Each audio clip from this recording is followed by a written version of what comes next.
This is the first in a series of shorter talks on the book of Revelation. How are you doing when you approach that book? Many people think it's a really difficult book to understand, and I guess it is, but then they give up on it.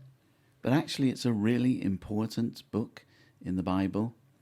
What is the purpose of it? It says in the first chapter in verse 1, the revelation of Jesus Christ, which God gave him to show his servants what must soon take place. So it's written, admittedly 2,000 years ago, to show what must take place in the future. And it says soon, because in God's sight, 1,000 years is like a day. So to him, of course, it is still soon. And it's a book that has a blessing attached to it. It says in verse 3, blessed is the one who reads the words of this prophecy, and blessed are those who hear it and take to heart what is written in it, because the time is near. Of course, it is a vision, and it's not easy to understand. But many of the pictures throughout the book of Revelation come from the Old Testament, especially the books of Daniel, Ezekiel, and Zechariah. So if we understand what those images mean in those books, then we can begin to decipher the book of Revelation. But we must remember that it's a vision, and it's using imagery. Jesus is a lamb, the devil is a dragon. These are just pictures of something beyond what it's literally saying. So when we come to the book, we can first look at its structure. It has different sections to it, and the main section about the coming judgment is divided into three sets of seven. There are 7 seals, 7 trumpets, and 7 plagues. And each of these 7s can again be divided up. The first 4 in each section are to do with the physical world. The 5th one switches to the spiritual.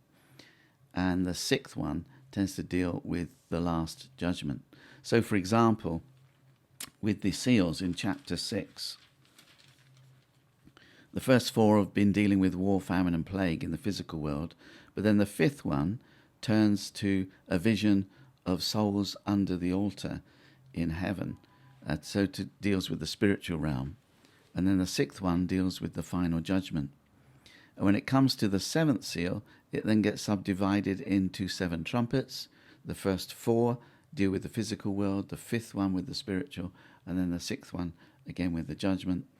And then the same thing happens with the 7 plagues. So there is a logical structure to the book. It is definitely telling us something real for the future, and its purpose is to warn God's people about what is to come. So it's a warning that towards the end there's going to be really difficult times for the church and for God's people. So in chapter 13, verse 10, it says, this calls for patient endurance and faithfulness on the part of the saints. So there will be difficult times, but it's also a reassurance. It's telling us that no matter how bad things get, God works everything out for good in the end, and everything turns out well right at the end of the book, where we have the final judgment and then a new heaven and a new earth. Why has God given us this? Something that's definitely not easy to follow or understand. Well, that's true of just about every prophecy in the Bible. The people that received them didn't understand very much at the time. Whether it's Daniel seeing about the coming of Jesus and the second coming, or whether it's Isaiah talking about Jesus and realizing someone's to come but not knowing the full story.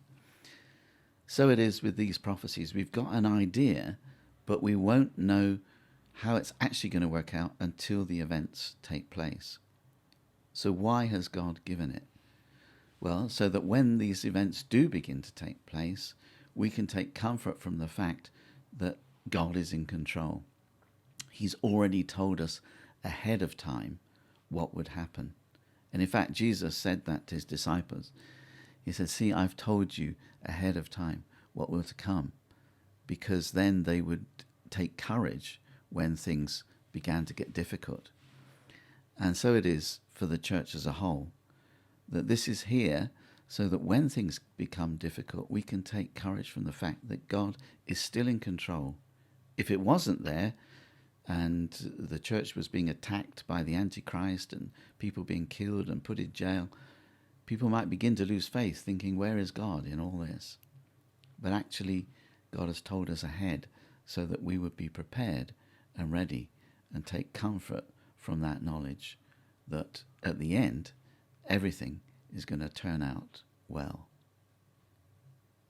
If you'd like to know more about the teaching of the book of Revelation, there are 3 seminars which you can access through following the link in the description.